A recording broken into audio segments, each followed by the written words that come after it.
Good evening. You're watching the news on Croatian television. The government-appointed executive in charge of Agrokor, Ante Ramljak, met today in Belgrade with Serbian officials and representatives of the group's subsidiaries in Serbia. Ramljak was there to discuss plans to stabilize the group's operations in the region. The financially troubled Croatian food and retail giant employs around 20,000 people in neighboring countries. Ramljak rejected the possibility of bankruptcy and said the group would undergo restructuring over the next year to year and a half. Prime Minister Andrej Plenković has said he is not planning a major cabinet reshuffle, but only filling the seats left vacant by the collapse of the HDZ's coalition with Most. Speaking in a radio interview, Plenković urged lawmakers whose support he needs for a new parliamentary majority to consider the choice between stability and another snap election.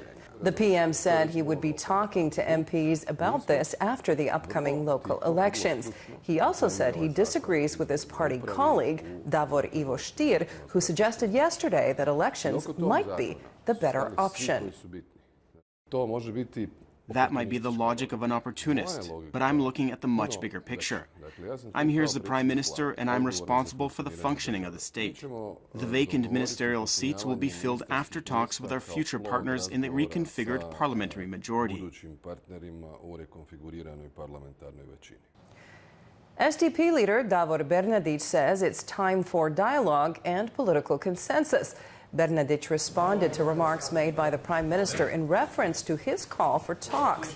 Prime Minister Plenković had said he had not taken the invitation too seriously. Bernardić says he wanted to reach out to everyone across the political spectrum. My call for dialogue was completely sincere because my goal was for the country to move forward. Croatia can't afford to be stuck, especially because of the current political turmoil caused by this past government. Georg Gavrilović went on trial today on charges of war profiteering in a case dating back 26 years. Gavrilović is accused of taking money raised for Croatia's defense in the early 1990s to buy back from the state the nationalized meat industry company that his family had founded in 1821. Gavrilović received 3.3 million German marks for the purchase from Croatia's then finance minister Jozo Martinović. Prosecutors allege the Gavrilović group had been worth 30 times more than that at the time. Gavrilović pleaded not guilty. I do not consider myself guilty. I expect to prove that the defendant, Georg Gavrilović, illegally acquired millions of kuna in material gains.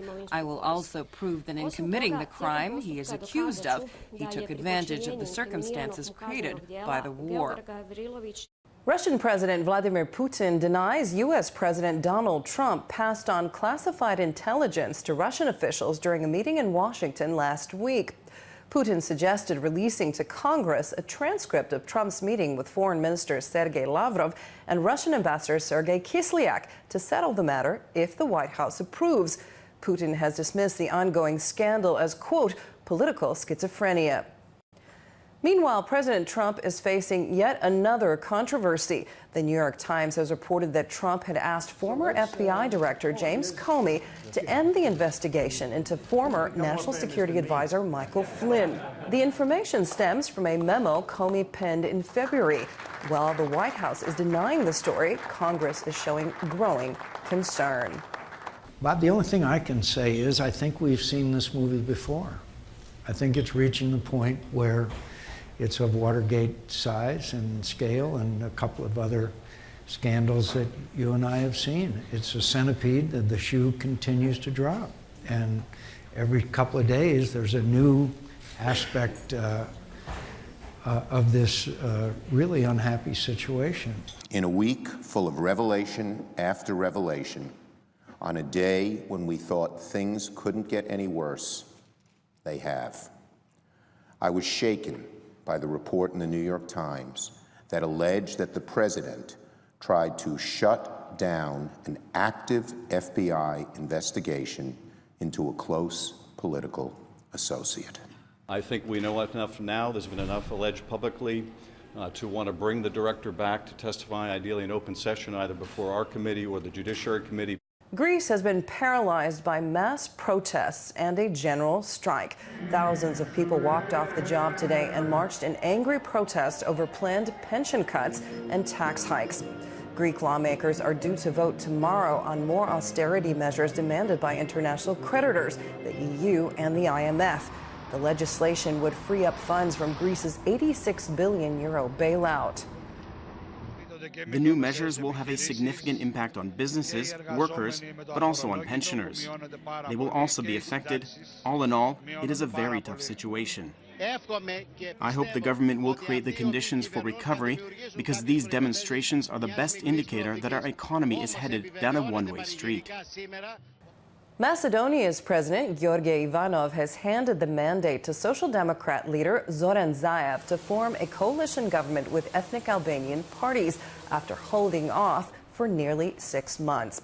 Ivanov had feared the coalition deal struck after the elections in December would lead to greater autonomy for ethnic Albanians and threatened Macedonian sovereignty. The move raises hopes for an end to a 2-year political crisis. Celebrities, fans, and photographers have flocked to the French Riviera as the 70th Cannes Film Festival gets underway tonight. It is all happening under tight security due to a series of terrorist attacks in Europe over the past year. This year's edition has skipped the Hollywood blockbusters in favor of a solid lineup of art house films. Quite as many big Hollywood films. There's not quite as many big stars as we've seen in years past. And of course, a lot of people are worried about security after the various attacks in France. Taking a look at sports, Croatia's Mirjana Lucic-Baroni is through to the round of 16 at the WTA tournament in Rome after Russian Maria Sharapova retired from their match, tied at 1 set each. Lucic-Baroni will play Anett Kontaviet of Estonia next. In the men's draw, Marin Cilic breezed past American Ryan Harrison 6-3, 6-2 in second-round action yesterday. Tomorrow's forecast calls for mostly sunny skies and warmer temperatures throughout the country. There will be a light to moderate northwesterly wind on the coast overnight and in the morning. During the day, winds will shift to a south-southwesterly direction on the central and south coast and a southeasterly in the north. Morning lows will range from 7 to 12 degrees in the interior and from 14 to 19 degrees on the coast. The day's highs will be between 23 and 28 degrees. The rest of the week will be mostly sunny and very warm inland. There will be some passing clouds and scattered showers over the weekend. Temperatures will also dip slightly. More stable conditions are expected again on Monday. Warm and sunny weather is also expected on the coast until Friday. Saturday, however, will be cloudy with rain starting in the north and spreading southward during the day. The skies will clear up gradually on Sunday with still some lingering showers in Dalmatia. Sunny skies will return on Monday. There will be a southeasterly wind on the coast on Friday, but winds will shift first to a northwesterly and then to a northeasterly over the weekend. And that brings us to the end of our program. Thanks for joining us. We'll see you again tomorrow.